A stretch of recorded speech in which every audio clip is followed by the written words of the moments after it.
你认为自己的个性有吸引力吗？怎么能确定呢？有相关测试吗？有吸引力的个性指的是讨人喜欢，让全世界的人都喜欢你是不可能的，但这并不意味着你应该放弃成为更好的人的这个机会。为了自己也为了他人，你有良好的品质，也有成长的空间。那么如果想打造一个有吸引力的个性，应该从哪里开始呢？这支影片就来说说从科学的角度出发，让一个人拥有迷人的个性的6条建议。1. 少说多做。你是那种经常抱怨的人吗？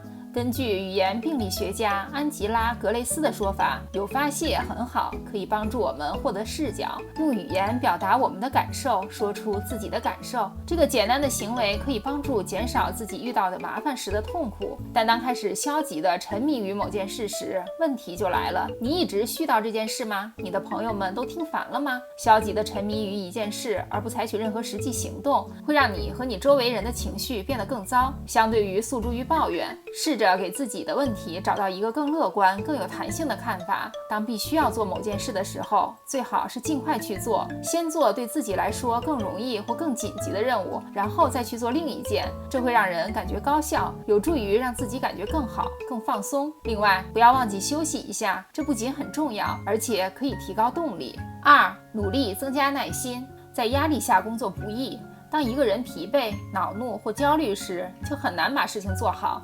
这就是为什么那些在压力下仍能保持冷静的人，在别人看来更有吸引力的人格智慧。如果你想，你也可以打败这样的人，秘诀就是正念。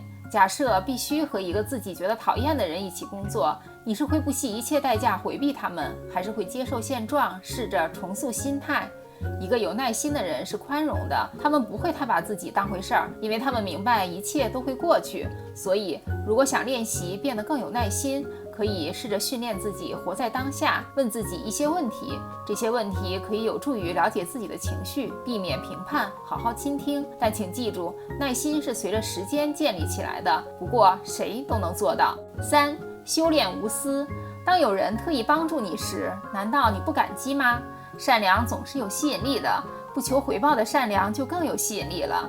根据注册营养师和营养学家卡尔莱登的说法，无私可以带来幸福，因为它帮助一个人以自我为中心与他人联系，并发自内心的行动。当然，有些事情就是太无私了，这就是为什么理解自己的价值是有益的。但不要害怕以任何自己能想到的方式在这个世界上行善，比如称赞一个陌生人，给帮你上菜的服务员小费，或者为你的父母做饭。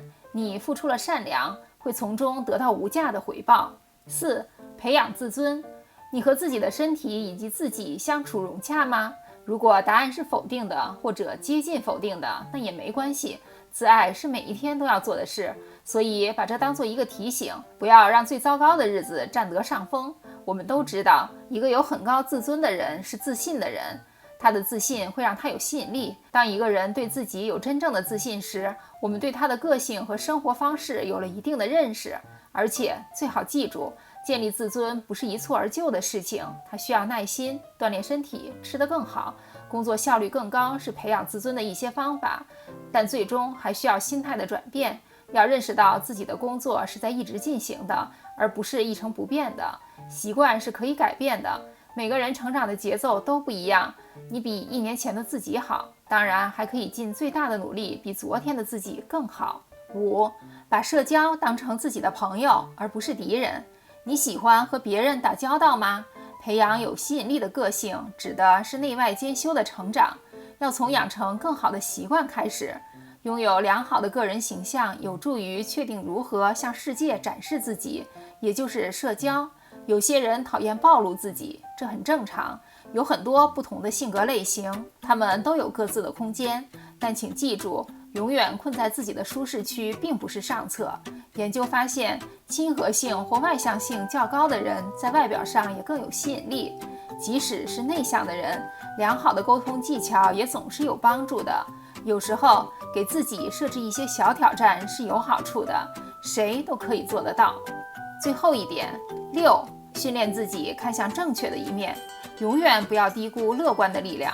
华盛顿大学医学院生物工程学副教授曼迪娜博士认为，乐观不仅能减轻压力，还能让人感到快乐。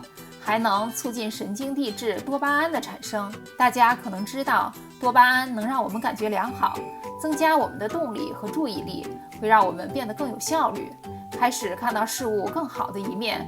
人们会觉得这很有吸引力。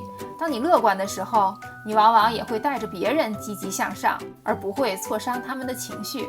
但并不总是那么容易做到乐观，尤其是如果一个人还没有习惯这种半杯水的心态。